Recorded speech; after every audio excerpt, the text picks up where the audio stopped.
It's the end of an era for Lakehead Thunderwolves men's hockey team as head coach Bill McDonald officially announced his retirement after standing behind the Wolves bench for 5 years. I did turn 65, and just being honest, I got a couple of or 3 kids here, not my kids, but grandkids, who I spent time with here, and I do have a boy down south with 2 boys and my only granddaughter.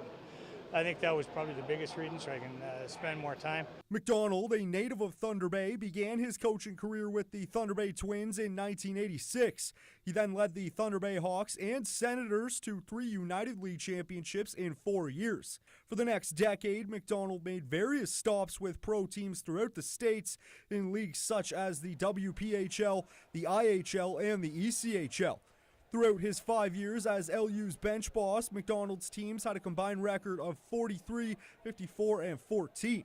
Despite the overall losing record during his tenure, LU Athletic Director Tom Warden says saying goodbye won't be easy. The legacy that Bill has left, I mean, he's been with us 5 years now, and unquestionably the most storied coach in the history of Thunder Bay. McDonald has been named Coach of the Year 3 times in 3 different leagues during his storied career, and his last order of business was to announce the new head coach.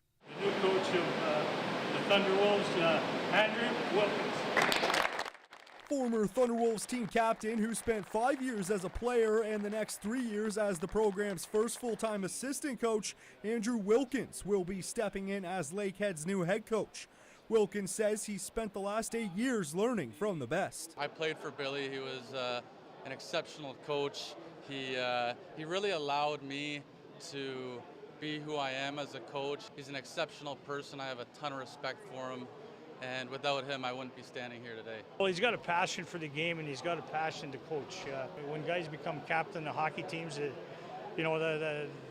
doesn't happen to everybody. It happens to people, and it's happened to him a few times. Hopefully he's learned from that, and like I say, I think he'll do an outstanding job. If it was anybody replacing Billy, we wanted it to be Andrew.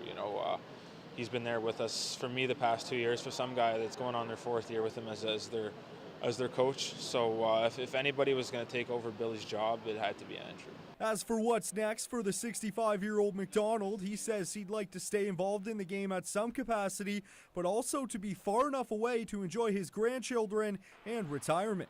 Shane Pasquino, TBT Sports.